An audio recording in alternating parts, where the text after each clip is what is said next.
بسم اللہ الرحمن الرحیم، السلام علیکم۔ آج 14 اگست کا دن ہے۔ قطع نظر اس کے کہ ہم کتنے آزاد ہوئے کتنے نہیں، پوری پاکستانی قوم آج آزادی کے جشن کو سیلیبریٹ کر رہی ہے، لیکن ایک 55 سیکنڈ کی ویڈیو نے پوری پاکستانی قوم کو لرزا دیا ہے۔ ایک ایسی تشویشناک خبر آئی ہے، ایک غیر ملکی خاتون کے ساتھ کیا ہوا ہے، اس کی تفصیل آپ کے سامنے رکھنی ہے، اور باقی اس طرح کے بہت سارے جو واقعات ہیں وہ ہو رہے ہیں، اور اس طرف چونکہ توجہ بھی نہیں ہوتی، اور حکومتی سطح پہ جو اقدامات ہیں وہ ناکافی ہوتے ہیں۔ میں صرف چند واقعات کا ذکر آپ کے سامنے رکھوں گا۔ امید ہے ویڈیو آپ سماعت کریں گے اور اپنے قیمتی فیڈ بیک سے ضرور آگاہ کریں گے۔ اگرچہ آج آرمی چیف صاحب کی تقریر پر بہت سے تبصرے ہو رہے ہیں۔ حامد میر نے بھی تبصرہ کیا ہے کہ جب آرمی چیف نے یہ بیان دیا ہے کہ افواج پاکستان کو کمزور کرنا پاکستان کو کمزور کرنے کے مترادف ہے۔ اب اصولی طور پر یہ بات درست ہے، اور میں نے بھی پچھلی ویڈیو کے اندر ذکر کیا تھا، اور اس پر حامد میر نے یہ ان کو تبصرہ کیا ہے کہ اس بات سے اختلاف نہیں کیا جا سکتا کہ کسی بھی ریاست کی فوج کو کمزور کرنا ریاست کو کمزور کرنے کے مترادف ہے، لیکن کیا ریاست صرف فوج کو کمزور کرنے سے متاثر ہوتی ہے؟ یہ بڑا عام سوال ہے۔ یعنی آپ باقی سارے ادارے کمزور کر دیں اور فوج طاقتور بھی رہے تو کیا ریاستیں قائم رہتی ہیں؟ اب وہ یہ کہہ رہے ہیں کہ لیکن کیا ریاست صرف فوج کو کمزور کرنے سے متاثر ہوتی ہے؟ جب پارلیمنٹ کو سپریم کورٹ کے سامنے کھڑا کر دیا جائے اور سپریم کورٹ کے فیصلوں پر عمل درآمد نہ ہو تو کون کمزور ہوتا ہے؟ یہ وہ معاملات ہیں کہ جب جتنی بھی کوئی اچھی بات کر لی جائے، جب فارم 47 کے تحت حکومتوں کو وجود بخشا جائے، اور جب قوم کو کھانے والے قومی چور ڈاکو لٹیرے ان کو جن سے پاکستانی عوام کی اکثریت نفرت کرتی ہے، جو پچھلے 50-60 سال سے اس پاکستانی قوم کو ٹیکس پیئر کے پیسے کو ایک گدھ کی طرح جو ہے وہ نوچ رہے ہیں، جب انہی کو اقتدار میں لا کر دوبارہ نوچنے کے لیے چھوڑ دیا جاتا ہے، تو پھر لوگ کہتے ہیں کہ یہ صرف لفاظی ہوتی ہے، اس کے اندر کوئی روح نہیں ہوتی۔ اور یہ اسی طرف حامد میر بھی اشارہ کر رہے ہیں، کیا آئین توڑنے سے ریاستیں کمزور نہیں ہوتی؟ کیا انسانی حقوق کی پامالیاں اور عام غریب متوسط طبقے کے غریب لوگوں کے گھروں پہ پولیس یا اداروں کے غنڈہ نمائی کی جو تقریبات ہم نے پچھلے کچھ عرصے کے اندر دیکھی ہیں، کیا اس سے جو ہے وہ ادارے یا ریاستیں کمزور نہیں ہوتی؟ اگر عوام کو کچل دیا جائے تو کون سی ریاست اور کون سا ملک؟ یعنی یہ چیزیں ہمیں دیکھنے کی ضرورت ہے۔ اس میں کوئی شک نہیں ہے کہ ہر ادارہ ایک ستون ہے ریاست کا، اور اس کو اپنی ڈومین کے اندر جو ہے وہ کام کرنے کی ضرورت ہوتی ہے۔ اچھا، کچھ ایسے ایشوز ہوتے ہیں پاکستان کے اندر، چونکہ عموماً جو سیاسی ایشوز ہیں وہ ڈومیننٹ کر رہے ہوتے ہیں، اور آئے روز جو غریبوں کے ساتھ ہو رہا ہے، جو مظلوموں کے ساتھ ہو رہا ہے، جو بھٹا مزدور، رکشے والے، ریڑی والے، عام بندہ، اس غریب کی جو بیٹیاں ہیں، اس کا جو خاندان ہے وہ کس طرح گزر اوقات کرتا ہے، کتنے لاکھ گھرانے ہیں جو اس غربت کے دور کے اندر مجبور ہو گئے ہیں، وہ عزتیں نیلام کر کے گزارا کر رہے ہیں۔ یعنی یہ جو ہے بڑے عجیب قسم کے اگر فیکٹ اکٹھے کیے جائیں گے، یعنی اس نیج پہ اب اس کا وبال کس پر ہے؟ ظاہر ہے اگر فارم 47 والے اس ملک کے اندر غربت لے کے آئیں گے تو ان کو لانے والے بھی ان کو بھی یہ سارا جو ہے وہ پہنچے گا۔ اب اسی طریقے سے آپ دارالامان کو چیک کیجئے، آپ ہاسٹلز کو چیک کیجئے، جہاں پہ لڑکیوں کے حوالے سے خاص طور پر کون کتنا محفوظ ہے اور کس طریقے سے معاملات کو چلایا جاتا ہے، تو بڑے افسوسناک قسم کے معاملات اور اعداد و شمار پاکستان کے اندر آپ کے سامنے آئیں گے۔ ابھی کل ہی لاڑکانہ کے اندر، بلاول سٹیٹ کے اندر، یعنی وہ اب ایسے لگتا ہے کہ زرداریوں کو اور بلاول وغیرہ کو سندھ تو پاکستان کا برائے نام حصہ ہے، وہ ان کو پکا ٹھیکے پہ دیا ہوا ہے۔ وہ ڈیل کرتے ہیں، معاملات سیٹل کرتے ہیں، اور ٹھیکے پہ ہے، انتظامی مشینری ان کی اپنی ہے۔ جو ان کے وفادار ہیں وہ عہدوں پہ رہ سکتے ہیں، جو ریاست کے وفادار ہیں وہ مہربانی کریں اور وہاں سے ان کا مشکل ہے۔ اب لاڑکانہ کے اندر، میں اسلام آباد کا واقعہ پہلے آپ کے سامنے، اس طرح کے سینکڑوں واقعات ہیں۔ یعنی وہ بتاتے ہیں یہاں پہ ایک چاند کا میڈیکل کالج ہے، یہ لاڑکانہ کے اندر، میں خود اس کالج کے اندر جا چکا ہوں، بہت زبردست کالج ہے۔ یہ جو ابھی خالد سومرو صاحب سے JUI کے بڑے وہاں پہ ایک اسٹوڈنٹ رہنما کے طور پر ان کا تعارف ہے، ان کی تصویریں میں نے دیکھی، آج سے میں کوئی 10 سال پہلے وہاں پہ جب جانا ہوا، تو یہاں پہ چاند کا میڈیکل کالج کے اندر طالبات نے رات کو احتجاج کیا ہے۔ اب دیکھیے، ایک تو وہ ہے جو غریب کی بچی ہے، جو مسافر ہے، جو غیر ملکی ہے، جو کسی کے ہتھے چڑھ گئی ہے، اب وہ اور معاملہ ہے، لیکن یہاں پہ اکٹھی بچیاں رہ رہی ہیں، لیکن وہ سرکاری ہاسٹل کے اندر بھی وہ محفوظ نہیں ہے۔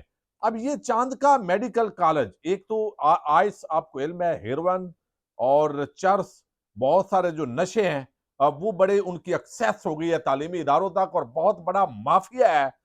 یہ اسی طرح کا مافیا ہے شاید جس طرح حکومتوں کے اندر، اپوزیشن کے اندر وہ بیٹھا ہوتا ہے، اور اتنا طاقتور ہے کہ شہر اقتدار بھی اس سے محفوظ نہیں ہے، اور یہ پھر وہ اساتذہ بھی خطرات ہوتے ہیں ان کو جان کے۔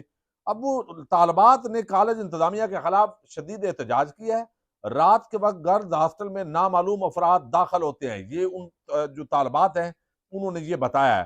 کالج انتظامیہ کو شکایت کی ہے لیکن نوٹس نہیں لیا جا رہا، یہ بلاول اسٹیٹ ہے، یہاں پہ زرداری اسٹیٹ کی بات ہو رہی ہے، لاڑکانہ گڑی خدا بخش وہاں سے دور نہیں ہے، یہ وہی حلقہ ہے جہاں سے بلاول وغیرہ الیکشن لڑتے ہیں، تو یہ اگر وہ ایک حلقہ اور اپنا ضلع ٹھیک نہیں کر سکتے تو یہ ملک کو کیسے ٹھیک کریں گے؟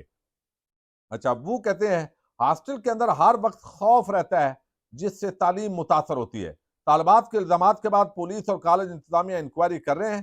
پرنسپل نے وہی موقف دیا ہے، ڈاکٹر ضمیر سومرو نے۔ CCTV فوٹیجز میں نامعلوم افراد کی گرلز ہاسٹل میں داخل ہونے کی فوٹیجز نہیں ہیں، نہیں ہوں گی کیونکہ عملہ ملا ہوتا ہے، ساری چیزیں تو معاملات ہوتے ہیں، تو یہ ایک بدقسمتی ہے۔ اب اسی طرح کا واقعہ جو ہے اس نے اسلام آباد کو ہلا کے رکھ دیا ہے، اور یہ غیر ملکی خاتون ہے، غیر ملکی، بیلجیم سے، بیلجیم سے اس کا تعلق ہے، پاکستان یہ خاتون آئی ہے، اسلام آباد کے اندر نامعلوم افراد انہوں نے اس کو اغوا کیا ہے، غیر ملکی ہے، پاکستانی نہیں ہے۔ اب پتہ نہیں وہ کیا دیکھ کے آئی ہوگی۔ آج ہی میری ایک ملیشین، چونکہ ہمارا بزنس ہے ویزا سروسز کا، تو ہم وہ میری بات ہو رہی تھی اور وہ وزٹ کے معاملات ہم دیکھ رہے تھے، اور وہ بتا رہی تھی جی کہ ناردرن ایریاز کا وزٹ کرنا ہے، تو آپ یہ بتائیے کہ وہ محفوظ نہیں ہے، تو میں اس کو کنونس کر رہا تھا کہ بھئی پاکستان بڑا محفوظ ہے، اکا دکا واقعات بھی ہوتے ہیں لیکن بڑا محفوظ ملک ہے، بڑا دیکھنے والے علاقے ہیں، آپ وزٹ کریں پاکستان کو۔ تو اب یہاں پہ کوئی ایسی بات سن کے شاید وہ بھی بیچاری آئی ہوگی، اور وہ فیملی کے ساتھ وزٹ نہیں، اکیلا شاید اس نے وزٹ کیا۔ اب یہاں پہ اسلام آباد میں غیر ملکی خاتون سے مبینہ زیادتی کا یہ واقعہ پیش آیا ہے۔ غیر ملکی خاتون کو نامعلوم افراد نے ہاتھ پاؤں باندھ کر اب 4-5 دن یہ مسلسل جنسی تشدد کا نشانہ بناتے رہے۔ G6 کا علاقہ ہے، یہ وہی میلوڈی کا گرد و نواح ہوگا علاقہ ہے، وہاں پہ پھینک کر گئے ہیں۔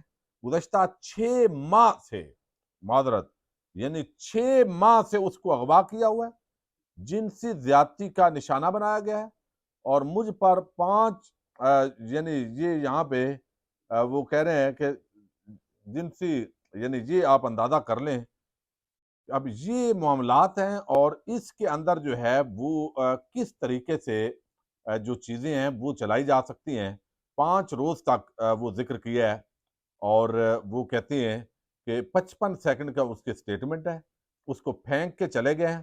وہاں مقامی شہریوں نے جب دیکھا، سنا، سمجھنے کی کوشش کی، جہاں پڑھے لکھے لڑکے تھے، پھر جو صحافتی کمیونٹی ہے وہ پہنچی، وہ ایسی ڈری سہمی ہوئی ہے کہ پھر پولیس کو جو ہے وہ اطلاع دی گئی، پولیس آئی، اور اس کے بعد جو ہے وہ ابھی تک اس کے جو ہوش ہیں وہ ٹھکانے نہیں آ رہی کہ وہ پاکستان کے اندر وہ آئی ہے، اور کس طرح اب درندگی کا جو ہے وہ نشانہ بنایا گیا ہے۔ لیکن جو دوسرا معاملہ یہ ہے کہ پاکستان کے اندر قانون پر عمل درآمد نہیں ہے۔ جب عمل درآمد نہیں ہوتا اور اس طرح کے ملزمان بچ جاتے ہیں، اور پولیس والے عموماً رشوت لے کے کیس الٹ دیتے ہیں، اور اتنا سکم رکھتے ہیں FIRs کے اندر کہ وہ بعد ازاں جو ہے وہ چیزیں بڑی کمپلیکیٹڈ ہوتی ہیں، اور عدالتوں کے لیے اس کے اندر سزا دینا بڑا مشکل ہوتا ہے.